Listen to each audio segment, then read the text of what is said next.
Before I get started, I just want to send prayers and all healing energy to Sonya Massey and her family.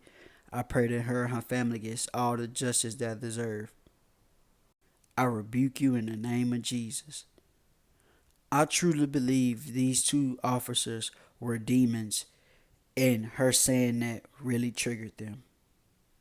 When I tell y'all, I watched this video I don't know how many times, because when I see headlines like this, I don't just take it for face value. I like to go do a little research, go watch the video, go see proof, and see what really happened so I can form my own opinion on it, right? When you watch this video, watching in regular speed, then watching in slow motion, those cops, or specifically this cop, taking her life was totally unjustifiable. To begin, Sonya was scared. She was in a vulnerable position. After they checked around the house and they saw it was nothing, really it should have ended there. But they saw that she was still worried about something. So I guess, they went inside to check around and ask her some questions. So I gave them that one, right? But really I felt like that was a wrong step right there. So they go inside, I guess, kind of check around inside the house to see for potential intruders or whatever. And then they proceed to ask her questions. And not gonna lie, I can tell Sonya she was a little off mentally. She wasn't 100% coherent. Like, he was asking her for her, her last name and shit, and she couldn't even really tell him. So he was like, you know what, just let me just see your ID to make it easier. And not gonna lie, even when he said that, I felt like that was kind of, I ain't really agree with that, because she's the victim in this situation. But on the officer's part, maybe he's asking for the ID just in case if anything else happens, he can identify her, right? In the process of her trying to find her identification, the officer who had his body cam on the whole time is the reason why we able to see this footage, because this motherfucker didn't have his body cam on until after he took her life.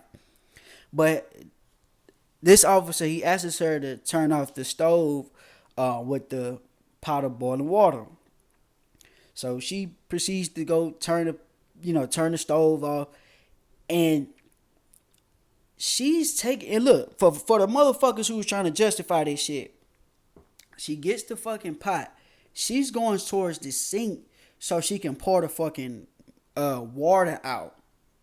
They get alerted and shit, which I had no problem with. It's, boiling hot water. You can get severe burns from it, right?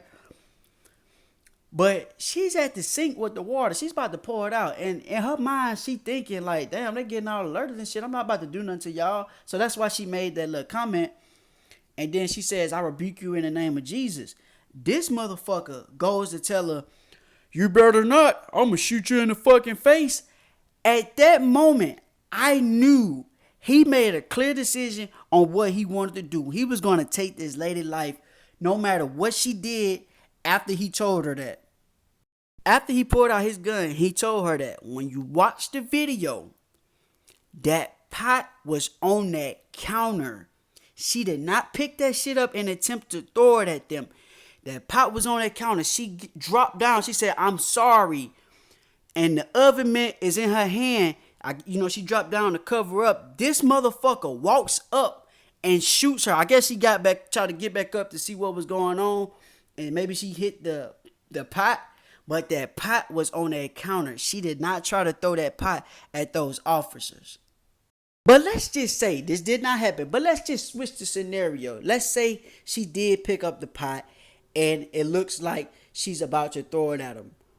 Instead of just shooting her in the fucking face, how about you bag towards the door, the front door, and if she try to run with the pot or walk up with the pot, then neutralize the threat. And you heard what I said, neutralize, not just fucking shoot her in the face and take her life, neutralize the threat. Then this motherfucker had the nerve to call her crazy after he just exhibit psychopath, demon-like behavior. Like, they knew they were wrong after that shit, man. Like, if you go watch the cam footage, you can hear it in their voice. Like, they trying to find a way to justify this shit. But no, you can hear it in their voice. And then I went and did a little research on this motherfucker, Sean Grayson. I'm going to say his name. He worked for 6 different law enforcement agents since 2020 and had 2 DUI incidents.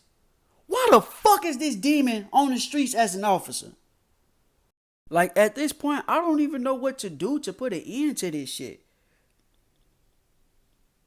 And I hate to make it about race, but man, I never see situations, where it's other people going through this type of shit.